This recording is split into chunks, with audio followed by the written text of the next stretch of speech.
What is up, everybody, man? Thank you tuning in to another episode of Expert Mentors Live. And I mean, I love these conversations. I look forward to them every week, and kind of one of the many highlights and things that I have an opportunity to jump in and be a part of and do. And I mean, here we are, 256 episodes later, and still cranking. And it's always for me, obviously the gangsters and that jump on this show and just come from a place of just absolute, let me add as much value as I possibly can. And I know we were chatting before we came live here, and I'm really excited to dive in today and kind of have a feel for the market and the market area, kind of where you're at. And so I know it's going to be another great conversation. So, man, Enrique, welcome. Thanks, John. I appreciate you having me, man. I'm just I'm here as much to learn as also provide value at the same time, right? I'm a never-ending student, so I feel like every time I do one of these podcasts or share my journey, it gives me an opportunity to reflect back and start remembering, the different things that have happened, the ups, the downs along the way. So even before I jumped on this, I took a couple minutes just to jot down what were my biggest failures or lessons learned in the last 20 years and on my journey to building a $200 million team. And I jotted some talking points down, and then it got my wheels turning like, man, I remember that. So it kind of took me back, man. Some of it gave me a little anxiety. Some of it put a smile on my face. But here we are, man. I'm here to share. I'm an open book, man. I love it, man. Thank you. 20 years in the making, right? And I think same, right? I think you got licensed a few months before I did. You were 04, I was January of 05. And I think it's those experiences that we got to ride in 6, 7, 9, 10, 11, right? 20, that it's like, okay, throw whatever you have at us. It doesn't matter. Like we'll handle it and we'll navigate it just like we have in the past. And I think, it really is those experiences, and it's just part of the process. I'm definitely, I love listening to Andy Frisella, and one of my favorite artist was Nipsey. And Nipsey has one of those lines that he talks about, and he says, man, yeah, you can get there faster, but you're gonna miss the lessons, and you're gonna miss the struggles, and you're gonna miss the things that really shape you and build something really enduring, something worth building. And 20 years of anything is amazing. And so I know there's so much to unpack, and, getting in at a young age, kind of starting out, and maybe as kind of reflecting in, right, you go through this reflection process, and it's like, okay, well, why in the hell did I get into real estate? And, has that changed, right? Has the motive, has the goal, has the intent changed? So, man, I would love for you to just kind of unpack your story and kind of talk us through, the last 20 years of all build up to get us to where we're at today. Yeah. Shoot, man, it's I don't really get to think about that often, like what got me into real estate. But I think in the beginning, I think I was attracted to real estate for a lot of the same reasons that many people are, like income potential, the flexibility, supposedly, right? Being able to be your own boss and entrepreneur. I think there was just something in me growing up, and it probably stems from my childhood of having a challenging upbringing in some parts of my life, having some stability in some parts of my life, and kind of seeing the contrasts of the different sides of my life. I think when I got into real estate, I kind of knew that I made a decision early on that I didn't ever want to go work for somebody else. And even if it was a more difficult path, even if it was going to take a lot of trial and error, I would rather be my own boss, and I would rather pave my own way, and I would rather figure things out on my own.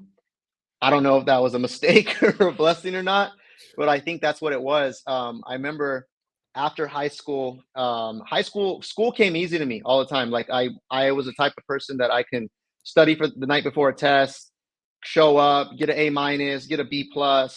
And, that also led to some procrastination, just because it came easy. And so for me, when I got out of high school, it was like, man, what do I want to do? Go to college, go to community college and like start taking some classes, see kind of where I want to go. I was working at the bank also while I was going to school. And then something happened, man. I got fired from the bank. I was working at B of A for 2 years as a new account specialist and a teller and kind of wearing different hats while I was going to community college. And I remember this moment. We got a new manager. He just came in and cleaned house. He fired my manager like right in front of us, and then started pulling us in the office kind of one by one, and like told us basically like, if you don't do this or that, like you're out of here. I was like, man, that didn't feel good, man. I've been here for 2 years, like busting my ass and like showing up and like, really being a team player. And some guy could just come in and tell me I'm fired, and he wrote me up for like being late one time, and then like something else happened. My till box was short some money, so then he's like, "Oh, writing you up again, and that's 2 write-ups. You're out, man." He fired me, and so that I don't know if that put like the chip on my shoulder, where man, I got to go figure something out that's going to allow me to be in more control of my future and my destiny. And I struggled for a little bit. I had a car payment, I had all these things, and I did like just some temporary work, and then I saw on monster.com or one of those sites back then, real estate and mortgage position, entry level, Spanish speaking is a plus, make lots of money basically. And I went in there and I spoke Spanish and I got hired on the spot. And the first thing he said is, "Hey, you need to make 3 hours of phone calls." And they threw me on the phones. And like, that was my journey into like the world of real estate and mortgage and sales and commissions and all that stuff. What a incredible lesson to be taught at such an early age, right? Think about that early professional age, and you could have gone a different path of entitlement and look at this dude like and played the victim. Like you could have easily fell into that victim type of mentality, and a lot of people do. So you learn from, these mental tests, these challenges that, looking back aren't really that big of a challenge. However, at the time it was crazy. So for you, how did you avoid falling down into that victim mentality path? Because that just leads to just another negative situation, to another negative situation, to another negative situation. Yeah. So how for you did you course correct and go like, okay, hey, I don't want to ever be in this position again, to where like somebody is holding, my future in their hands. Like, how do I get control? So like for you, was that a mental process you developed, you knew, you were taught? Like what was that? Yeah, you know what? I at a very young age, I was forced to kind of grow up fast, having young parents. My mom had me when she was 16 years old. Wow. My dad was a few years older.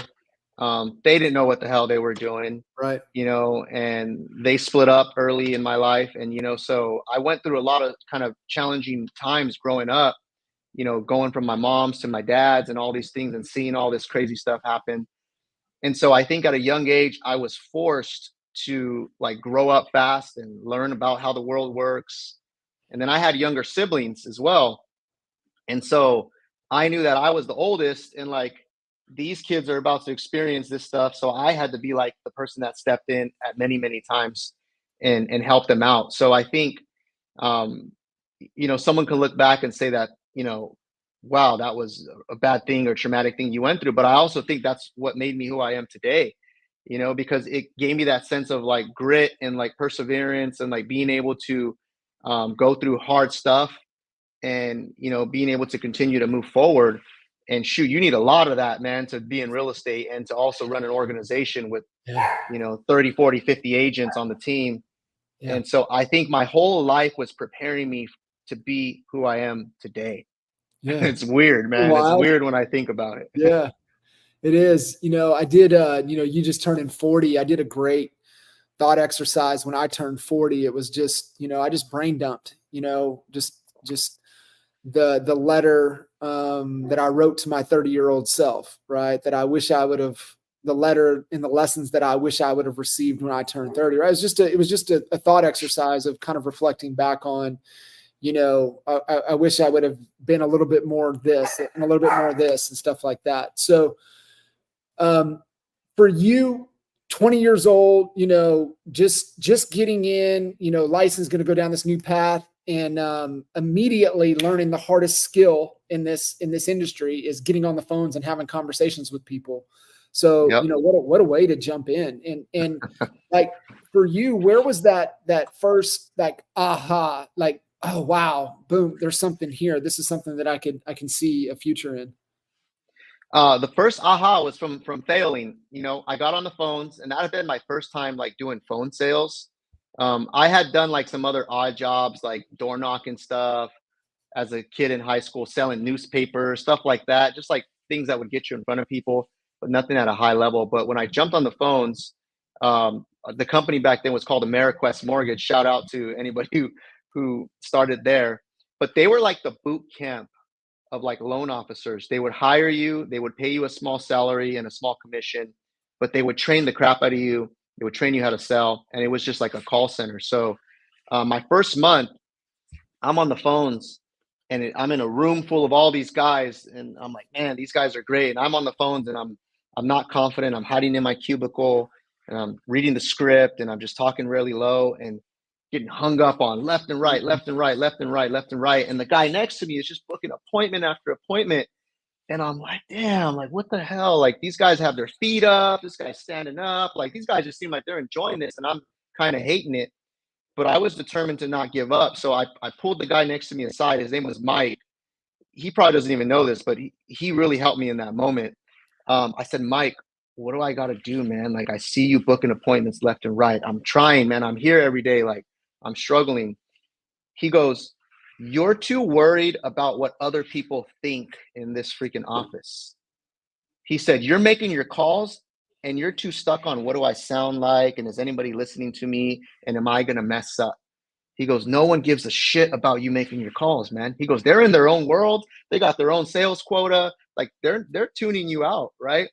He goes, so you need to like really bring out your personality. You need to stand up. You need to talk loud. Don't be afraid to, disturb, the room. And he goes, and you need to chipper it up, man. He goes, because if I heard you on the phone and you sound that dull and I can tell you're hiding in your cubicle, I'm not going to want to talk to you. I'm not going to want to continue that conversation. Yeah. And he goes, stand up right now. He had me stand up, right? And I'm like, all right, kind of looking around. He goes, block everybody out, bro. And he goes, and just go all into your script and just take risks and be fun and be funny and crack jokes. Because he knew that's who I was. Like I was like always a joke cracker, right? But I was scared to do that on the phone.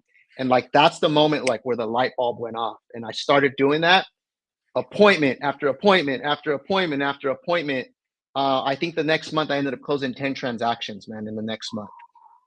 And like, I was like, man, this is what's possible, right? Like, it just opened my eyes to like, I am capable of dictating my future if I just go in there and apply myself and bust my ass and really be who I am and let my personality shine. That was an aha moment for me. Step into who you really are, right? I mean, that's such like, I think for you, having somebody, and that's where, have an accountability partner, having a great mentor, can push you and see the things, right? Because we all have blind spots, and it was so obvious, right? Now you reflect back on it, you're like, dude, what was I doing? But, sometimes we're just not problem aware, and it's a blind spot. And then being able to have somebody that is, pouring into you. That's really what a great mentor will do, right? They'll tell you what you need to hear, what they see. It's like, I'm just telling you, cause I see it and I want you to be better. Cause I have a feeling you want to be better. And man, how amazing, how cool is that? So man, you got some, let me add something to that. One of my mentors, life coaches, AKA therapist and counselor told me, nobody walks around the world holding a mirror in front of them. Mm-hmm. We don't walk around the world. We walk around the world looking outside and kind of, gathering our thoughts and our perspective based off what we experience. He goes, so very, very few people actually take the time to reflect, take the time to really look in the mirror and really see themselves for who they really are. And that's why it's important to have people outside of you that can help you, process that stuff, can help you go down that path, can say, hey, this is what I see. This is what I see you doing, And so I wasn't able to see that, but Mike was, because he was sitting next to me and he was paying attention, right? So you can't do this alone, man. You got to have people around you that are going to challenge you, that are going to push you, that are going to help you see and hold that mirror up to your face, man. Something I really learned. Dude, that's amazing. And learning it again, young, right? Young in your career, learning that. Is there a way to where you kind of stay grounded to that concept? Is there something there that you reflect on weekly, daily? Is there kind of a process that you've incorporated to continue to, self-assess and take a look in that mirror? Yeah, I mean, I think over time I've learned this, and through coaching and mentoring, and even doing therapy. I'm very open about doing therapy. I was inspired to join therapy several years back because of a tough, challenging moment in my personal life that I was going through. Yeah. And there was a turning point where I thought, like, okay, things are going better. I can stop therapy. But then I realized, man, like, this is one of the best things that's ever happened to me, because it no longer was just about the situation I was going through. It became about like opening and exploring all the different parts of my life, Yeah. and why I am the way I am today, and why I do the certain things that I do, and how I show up for my family, for my team, from all the relationships. So therapy was really key. And I continued doing it, and I still do it today, because now it's turned into life coaching basically. Yeah. And it's my chance to check in with somebody and talk about how I'm feeling, or talk about what's going on, or anything like that. And it's gave me so much insight and so many tools that I can use. And then from that sparked like journaling. And so whenever I'm feeling a certain way, I journal, and I'll sit down and I'll write, and I'll just say, like, this is how I'm feeling today. This is why. And so it's cliche. Everyone says you should journal, but man, it's been really, really powerful, to just, put things on paper and get it out of your mind.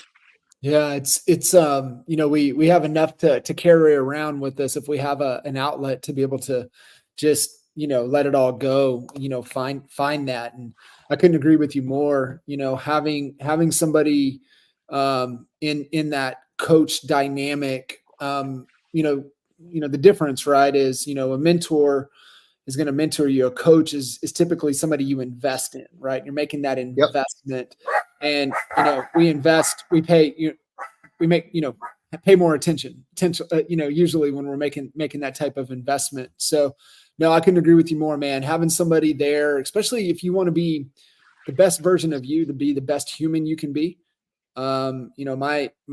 My belief is, our business is just really in direct proportion to our leadership capabilities. And so, for us to be a better human and a better leader is just going to carry over to having a better business. And it's just really key. Absolutely. And you can only succeed to the level of your personal development, right? Because you are the one that is stopping you from growing. Sometimes we want to blame, like, oh, it's the team, it's the market, it's the guy on my team, it's all these different things. But whoever's on your team, remember, you're the one that hired them, right? You can decide whether you show up to make calls today or not, right? You can decide how you show up in a conversation with the client. You can decide how you show up in your personal life. And so you have the power to influence all these things around you, right? And so if you're not constantly working on yourself and developing in all the areas of your life, in your personal, your spiritual, and your business skills, that's going to be the lid that stops you from growing, right? So you're 100% right, man. Like it's all about working on yourself, and that opens up the doors for everything else to grow. Yeah, 1,000%. So let's go back, making calls more so on the mortgage side of things, right? When Yeah. did you get out in the trenches and buyers and sellers and really getting into that kind of, that piece of the business? Yeah. So fast forward, my first taste of mortgage, right? Like, surprisingly, I got fired from that company too, right? Because that was the type of company where they came and cleaned house like every year. So I was there for a year, got some really good training. They got a new manager. Manager fired my manager Yeah. again, and then fired like a bunch of people. But this time around, I had built some connections in the mortgage industry, right? I had the skill set. I had closed some deals. I had some money. And so my manager got fired. And then the very next day, he went to a broker shop and called me and said, "Hey, you're going to get fired next, but I got a job for you over here. So come over here." So that's the power of building that relationship, right? So Yeah. I got fired. The very next day, I went to work for a broker, right? And then I didn't have my license yet. This was like '03. And so when I joined that broker, I said, "Hey man, like, what do I got to do? Like, I want to be like you. Like, I see you, you're crushing it. You're balling." This guy was young. He had a team. I was joining his team basically. He said, "Get your license and start building a team like ASAP." So back then it was easier and quicker to get your license. I got my license within like 2 months. And then I made my first hire, which was my cousin, Luis. He might be watching this. Shout out to him. He was agent #1 on my team. And I was like, "Hey, bro, we're about to make bank. Do you want to join me? We're making calls. Like, come Yeah. in here," you know? And that was my first like the team building experience. I didn't know what the hell I was doing, but I knew I was like determined to succeed. Uh-huh. Yeah, and that energy is contagious, right? Being able to have that and that vision and just that enthusiasm, right? That piece of advice that you were given on the phones is like change your body, man, change your state, get some energy, be who you are, right? Crack the joke, smile, bring the energy, and that will carry you a long ways. Yep. And so rode that out for a few years, right? Like from '04 to when the market started crashing, like mortgages were going crazy. Like we were closing deals left and right. Now I had the skill set of knowing how to, book appointments and close over the phone. So I started teaching other people, started building a team under me. And so I remember I was like 23 years old and I grossed like $500,000, man. Like it was crazy, like insane. Yeah. And like during that time frame, that's when I made that decision that I will never go work for anybody again. Because now that I know what's possible, it's like, how do I continue to get better and better? And so I was on this high. And I even remember like talking to someone close to me at the time. I'm like, "Man, like we're crushing it. We're closing deals. I'm making all this money." I'm like, "It's kind of getting too easy." And I'm like, maybe I should do something else. Like that was me like trying to sabotage what was going on. Yeah.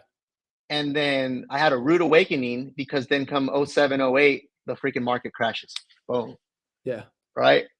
And it was like, what the hell am I going to do now? Right. Like it was a whole different landscape.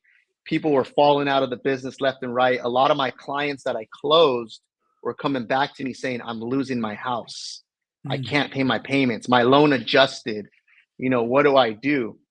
So me, I'm like, there's got to be a way. Like, what's the next move, right? What's the next move? We have these skills, and so the next moves from there was, how do I help people now save their houses? How do I help them avoid foreclosure? And I have my license. What can I do with my license? So I can help people short sale their home, or I can help them negotiate with the bank and keep their home and work out a payment program or a loan modification. So we literally, like overnight, we switched our whole entire business model from helping people refi and do purchase loans to now helping people avoid foreclosure. So we opened up a loan modification company, and that also did short sales side by side. And now it was this new, like, all right, we're going to crush it. Like, how do we go out and get more clients for this?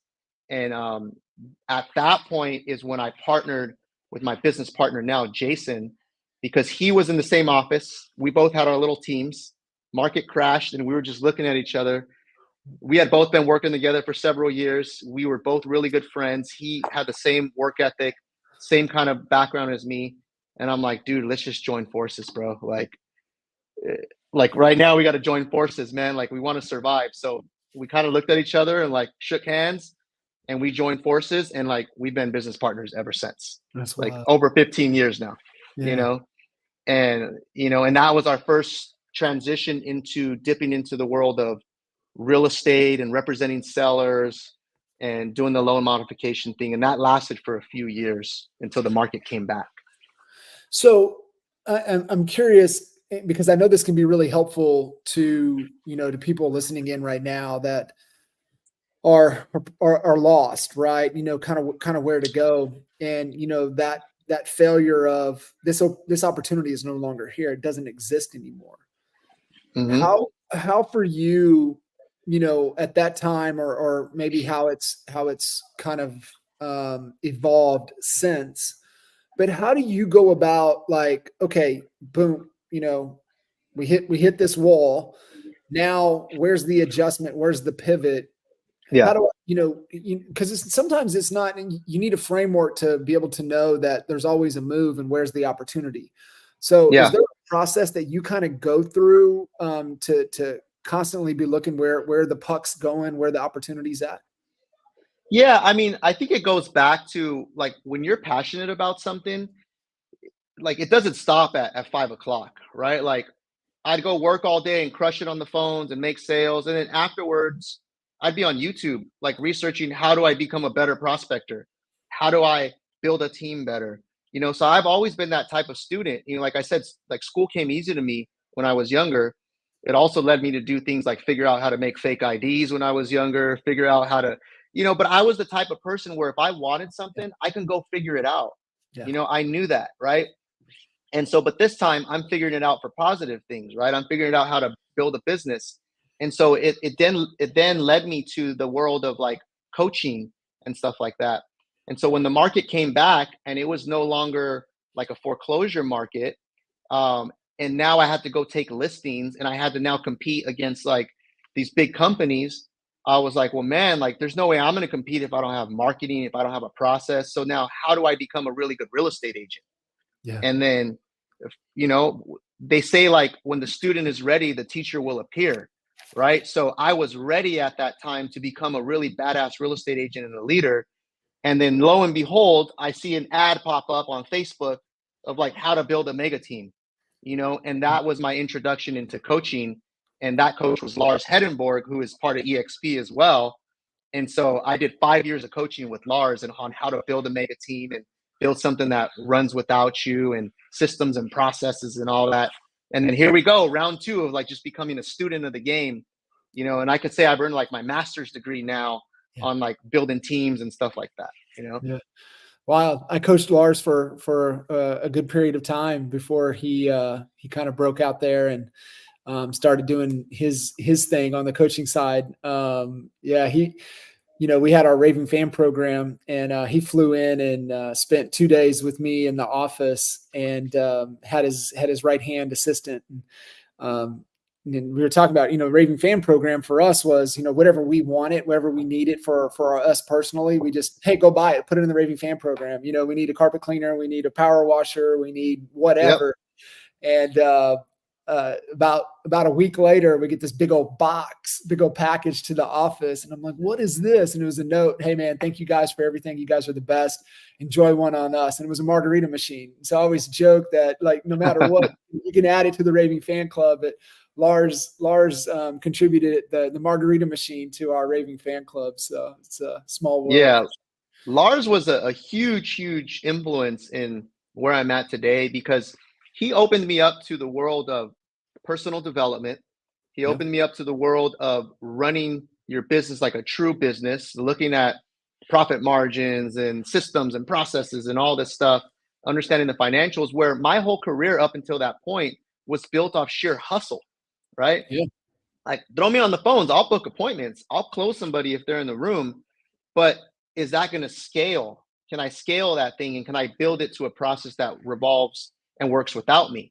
Right. And so it wasn't until I understood that you can be the best salesperson, but if you lack systems and processes, you cannot scale. And something that, he put me onto was like the whole E-Myth thing where like McDonald's, like they sell millions of hamburgers, right? So they have a system and process for how every single hamburger is made so that it's a duplicatable experience and a duplicatable process that goes through. And so I had to think of my business in that way.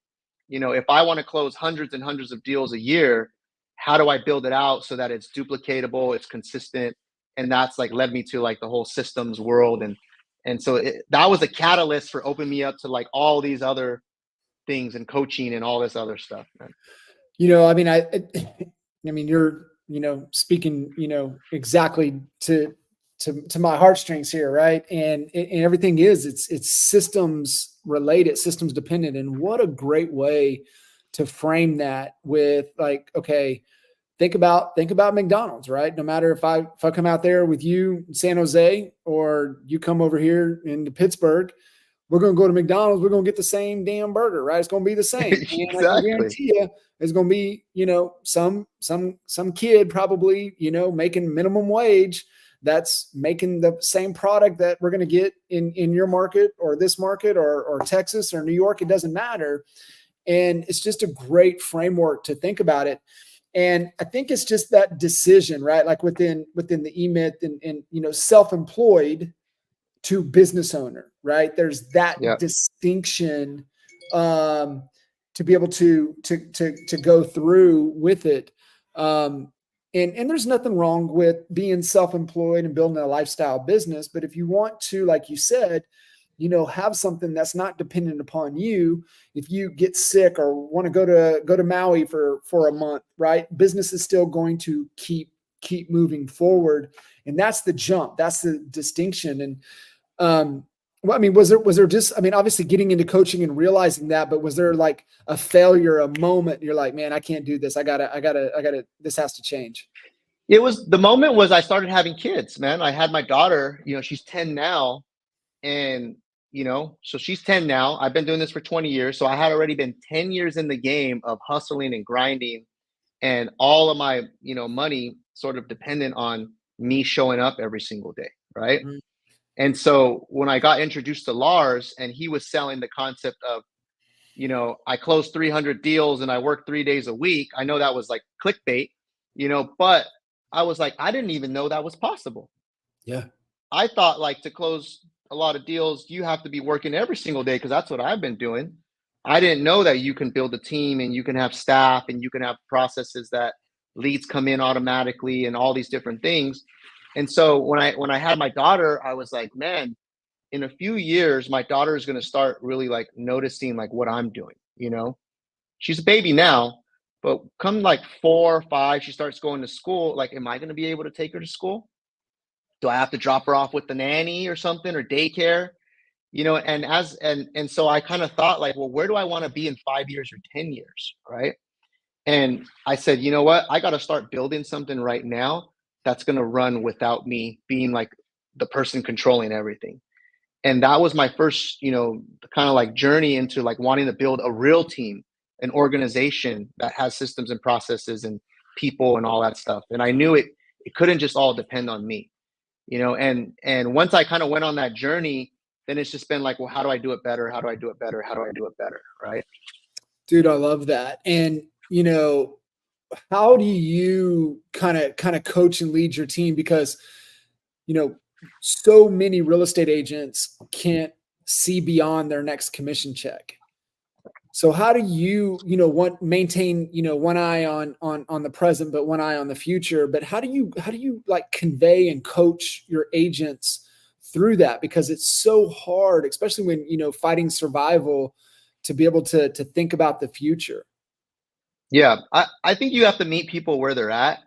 And I've learned, through coaching and process that there's different types of agents and they're in different stages of their career. There's some agents that are in the beginning stage when they're just trying to learn everything and they're trying to get their first few deals and like really understand how it works. And so for them, it's a different coaching. It's more about like, hey, dude, you got to hustle. Like I got to teach you how to hustle and go out there. Right. And then you have agents who are like producing and they want to grow. Like, hey, I'm at this level. How do I get to this level? And that's where we start introducing systems and processes and leverage and stuff like that. And then you may have some agents that are at a high level and they're like, well, how can I do this easier? How can I maintain this production and get some of my time back? Right. And then so it's in that case, it's more about leverage and using people and using assistants and partnering on deals and stuff like that. And then also looking at the business from what are other ancillary income sources that I could bring in. Maybe it's through revenue share, through stocks, through investing in rental properties, through flipping homes, stuff like that, so that the income comes in and it's not just all reliant on me, like being on the phone and being in that appointment every single time. So meeting people where they're at and then coaching kind of to that is what I would suggest. How do you, and then obviously, being in a leadership role where you're at right now, I mean, obviously, modeling that behavior, but, for you, one, how do you keep the fire lit for yourself? Bro, it's a combination of like, look at your bank account, and it's a combination of like, look at your production, right? And it's a combination of setting goals and certain things that I want to accomplish and things I want to do for myself, for my kids, for my family. Um, and it's also a combination of being surrounded by other people who are playing the game way bigger. Like shout out to Kenny. Kenny's one of them. Daniel Beer and Kyle Whistle, they're some of my mentors as well. I have other mentors from afar who don't even know they're my mentors because I watch them and I see them. One of my I coached with with Kevion, who's big on social media, and so just being around certain people and seeing how they're playing the game keeps that fire lit because I know there's like more levels that I still got to climb. So it's a combination of all of that, man. I can't say it's just one thing. It's a lot of reflection, and then it's looking backwards and reflecting, and then also looking forward and seeing like, well, what's next for me and what's the next level that I can get to. And then, I mean, is it the same process that you get to be the plus to the agents that, that you're able to be that mentor and that coach to them and like, hey, this is how I keep my fire lit. Like, what's that for you? Do you just like try to help them, come to that realization what it is for them? Yeah, absolutely. I mean, it's through one-on-ones and discussions like that, and it's a work in progress, but it's sitting down with people and seeing like, well, where are you at and where do you want to be? What's important to you? We had this question. We just had our quarterly meeting, and we did a kind of a reflection exercise, and there was one big question that we asked everybody. It was, what is one thing that hasn't happened in my personal life that if I worked really hard this year and I crushed it and that thing happened, it would be life changing? So you got to ask also questions that are big and that are thoughtful and that inspire people to look forward. Because if there's not something that they're chasing, something that is meaningful to them, you could be on that hamster wheel, just close a deal, close a deal, close a deal. And you and I know it's not all about that, right? Like deals come and go, and you sometimes forget about that client or whatever. But it's not how do you close more deals, it's why do you want to close more deals? What's the big why, or what's that big thing in front of you that is pushing you to show up every day? Because if you find that, then the motivation goes up and down. But if you have that why, like you will show up if you remember why. If you remember why. Like I remember why right now. And I always got to like go back to that. When I feel like I'm getting off track, I got to go to why am I doing this? Why am I doing this? What's important? What's the thing I'm shooting for? What's happening at the end of this year? What's on the line for me? And that's what keeps the fire lit. So I got to be able to transfer that to my agents and teach them that process so that they can do that and self-assess on their own. No, I love it. So kind of where you're at right now, obviously, production, but I mean, when you have a team, right, the game changes. It's the whole checkers chess type of, frame of way to kind of think about it. But at the biggest piece, kind of when you get to that level and you have business partners, but you have team members, you have, support staff. I mean, the game really changes to leadership. It's all about, leadership, being the best leader you can, but also, having that vision, articulating the vision, building the team, but then providing resources and removing obstacles.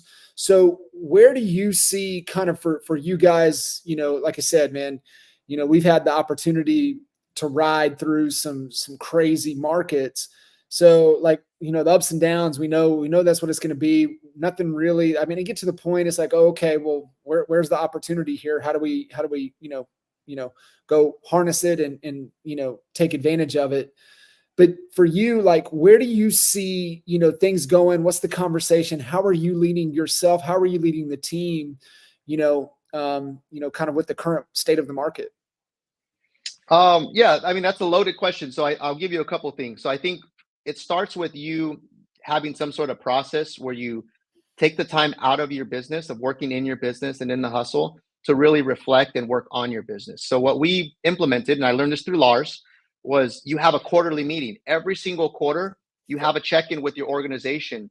And it's our time when we block time out of our schedule. We'll meet for 4 hours here with the team. My business partner and the leadership, we've already met. We've dissected everything. I'm looking at production. I'm analyzing all my systems. I'm picking my whole business apart, basically. Yeah. And I do that every few months, every quarter, right? And I have to determine what is the most important thing that I must accomplish in this next quarter. What are the 2 or 3 things, or for each department in my business, in the sales and marketing department, what's the main thing we got to focus on this next quarter to get to where we want to be? And you just start kind of going through that process, and you come up with a plan. And then you got to delegate and make sure that, those things are happening. And then you got to make sure you're checking in on a weekly or bi-weekly basis to make sure those things are being accomplished. So like right now, we have certain things we're trying to do with recruiting. How do we improve our recruiting process? How do we improve our onboarding process? How do we improve the time that it takes from when an agent starts with us to when they get their first deal or contract? Yeah. How do I weed out agents earlier on so that I don't spend all this time with them if it's not a right fit for our team? Because I'm not serving them and they're not serving us, right? So things like that, where you got to just really like be honest with yourself and pick it apart. You also got to get feedback from the people on your team. We do like an exercise called start, stop, keep, where I ask my team, like, what are things you want us to start doing? What are things you want us to stop doing? What are things you want us to keep doing, right? And it's good intel. And then from there, I got to go formulate my plan, right? So I think that's the process of how we figure it out. Now, what are we doing right now? Like one of the big things right now is just getting back to basics, because this whole last year with rates going up, inventory being extremely low in our area, I think agents, if you've been in the business over the last few years, there was a point in time like after COVID where it was easy to get a deal on contract because the rates were so low, everyone was buying, everyone was selling. So you could be a crappy agent and you're in the way and you're getting hit with the deal, basically. But now we're like in a skill set market. We're in a value driven market. And who knows what's going to happen with this whole NAR thing. That's going to raise the stakes even more, where you have to bring more to the table. But we're also in like a very activity driven market as well. Like it doesn't matter who you are, even if you're a seasoned agent, if you're not prospecting on a daily basis or 4 or 5 days a week and building that business, like you're going to suffer because there's someone else that will come and show up faster, stronger, hungrier, and potentially take your client, especially when there's no inventory, right? And so right now, like we're really focused on getting back to basics, really controlling our mornings. And I also have to lead by example. So I'm back in the office now on the phones with my agents. It's taking me back to square one where I was in here making calls. I booked 2 listing appointments yesterday to show my team what's possible. And I'm like, hey, if I'm doing it, I expect you to do it. So you have to lead by example also as a team leader. You can't just tell them what to do, at least not in this market. Like you got to also show up and be in the trenches with them. Dude, I love that. And do you think like right now, like you said, back to the basics, does that really help us, simplify, growth through subtraction, less is more type of buy-in back to kind of, hey, this is what we mean by back to the basics, the things within your control, the things that you can put effort in on. Is that kind of where you're getting their head back into from a basic standpoint? Yep. It's asking yourself, what's the number one daily activity that that's measurable and specific that I have to complete? And if I didn't complete that, that wasn't a productive day. And for some people, it may be appointments, it may be contacts, it may be number of hours prospected, number of doors knocked, it may be contracts written, but you gotta figure out like, what's that one measurable, And a lot of times that gets lost when you have so many things and so many lead sources and all these, we complicate the business sometimes, right? And so it's just getting back to like, what's the one thing that I must do every single day, and how am I going to measure it and track it? And so every Tuesday we have a sales meeting and we're tracking all the activities we did last week, and everybody has to report their activities in front of everyone and to their peers. That's a good way to sniff out like who's working or not. Yeah. Right. And the numbers don't lie, and you can't hide behind like it's either you did it or you didn't do it, and so that's what we're doing, and it's starting to build momentum. I love it. I couldn't agree with you more. The thing is that you're right. It's gonna, people are going to step up or they're going to step out. Either way is great. The thing with, the numbers and really getting, especially agents really bought in is like, what we reveal, we can heal. And so like, if you're lacking on effort, then how come, right? What can we do to light that fire for more effort, right? So where to go in and work and dive a little bit deeper.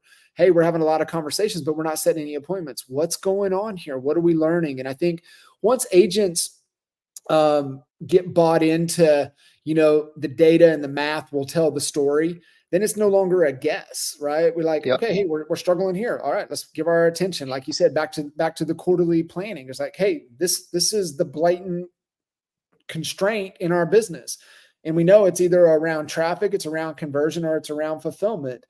Probably by this point, world-class at fulfillment. So it's always going to come back to traffic and conversion.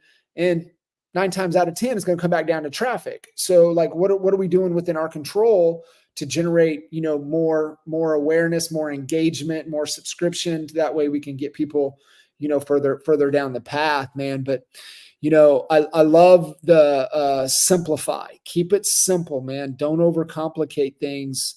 Especially from agents that are just trying to figure things out. Like, go back to your day one, right? Hit the phones, Yep.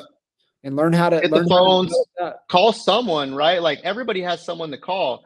And if you think I don't have any leads, well, just open up your iPhone and see how many contacts you have. I got thousands of contacts. If I just called everybody and said, hey, it's Enrique, how you been? Just checking in. I'm going to spark some new conversations if I just talk to 20 people a day. Right. And sometimes we think it has to be like this whole algorithm and this lead source and this, invest into this marketing platform, when really we do all those things to generate people to talk to anyways. Like that's the goal. Right. So you got to kind of see like, what do I have right in front of me? And I think that's what's gotten lost is we're looking for outside and we're forgetting like what's right in front of us. Yeah. If we've closed thousands of transactions over the last 20 years, why don't I just call all 1,000 of those people, right? Like that simple, right? Right. If I got all these leads that came in last year, I don't need new leads. Why don't I just call all the leads that came in last year, right? Like it's just like, but I think as team leaders, we also sometimes get away from that too, because if you're an entrepreneur, like the gift and the curse is that you're always looking for opportunity, right? And sometimes it works, but then it's also like chasing squirrels, right? And so I had to like take a look and that's what's good about my business partner is I'm more of like the visionary and he's more of like the sales driven. He's a wrestler by background, athlete, and he's very simple. And a lot of times he just says like, no, man, that's like we gotta just get it, keep it simple, keep it simple. So it's like the yin and the yang as well. And I have great ideas, but then I also say, hey, what do you think? Is that in line with what we're trying to do? And sometimes he says yes, sometimes he says no. And then I go, yeah, you're right. Like, let's not go off into the weeds. Let's just get back to like these 2 or 3 things that we're going to do at a high level. Right. And that's, I mean, I'm pro partner as well. And, but that's what's required, right? You got to have that balance where, you complement each other and, it just allows, not always the most enjoyable and fun conversations. However, it does allow us to grow. And like you said, get to scale if that's what we're trying to do. And, no, it's fantastic. Enrique, any final kind of thoughts, man? Spring market heading into kind of the summer. It's going to be, a wild year. I think we're all in for a wild year, being election year and everything that's going on with NAR and just DOJ and low inventory. I know you guys are at like crazy low inventory. Rates are doing what they're doing. Like any kind of like final thoughts. Your mantra. Your daily process. To stay focused, stay committed, stay on the path. Yeah. I talked about this yesterday in our sales meeting, and you have to control the narrative for yourself, right? You have to control what you put into your mind. You have to control how you're looking at everything, because how you show up on a daily basis to your life and to your business is going to dictate really how you perform. So I'll give you an example. If I'm watching the news right now and seeing all these freaking headlines, and I'm on social media and I'm going down the rabbit hole of people posting, clickbait stuff just to get people to watch their stuff, that can be very, very negative. There's things going on in the world too, that's unfortunate. but that also influences how you view everything else going on, right? And so we have to control like what we let enter our mind. I think it starts with there. The analogy I make is like every day when you wake up, you're going out to battle. And so are you putting your armor on before you go out to battle? And your armor is your mindset, your spiritual, your physical. So like if you're not waking up every day and like maybe reading a book or watching a podcast or doing something that's going to inspire you for that day, I think you're already behind, because by default, the world and the news is going to give you all the negative stuff. Yeah. Right. And even people in your office could be bringing you down, like those little side conversations. 1000%. So you have to really be cautious of who you let into your mind. I'm a very big believer that you got to do something physical every morning. So for me, like working out, not to be like the buffest guy or anything like that. I'm not trying to be a bodybuilder.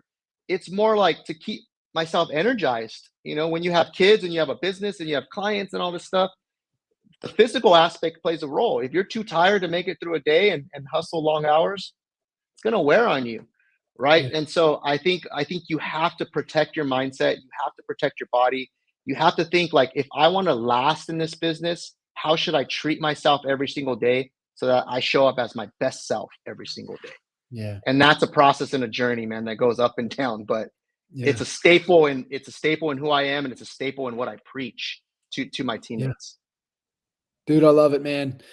Well said. Great conversation. I appreciate you jumping in here, being vulnerable, sharing all the trials and tribulations, and you know, like you said, you know, being able to reflect over the last 20 years. And it's just, you know, building you to be the best version of you, you know, to navigate, you know, well into the future. So I know we'll have to run this back and do it again. Enrique, you know, like I said, appreciate you jumping in. What's the best way for people to get connected, follow, you know, stay plugged into what you're doing? Instagram, man. I post a lot on Instagram. Yeah, that's probably how to reach me, at the Enrique Medellin. I'm on Instagram, Facebook, but I would say Instagram, I'm more active there. DM me, man. I'm like an open book. I do free coaching calls with people. I meet with people, not even just for you to join us. It's more like, I've learned so much, man, over the last 20 years, and people have helped me so much, and I'm on my journey. And it's part of my long-term business plan to just give. And I know that if I do that enough times, things come to me, man. Yeah. And they may not come to me right now, but they come to me 5 years later or 3 years later, or I'll get that text like, hey, bro, I remember that one time 3 years ago when you told me this, and I've been doing it and it's been working. Like, dude, that's more than any commission that I can make, bro. Like it's because now like it's an impact that I'm having on someone. And that really, it might sound cliche, but that's what keeps me going, man. Like it's just helping others, and in turn it helps me, man. Yeah. Love it, man. Appreciate you, you know, being the leader you are. And I know you're not going to slow down, and we'll definitely do this again and look forward to it in the future. Thanks, John. I appreciate it, man. Awesome, man. We'll see you. See you guys.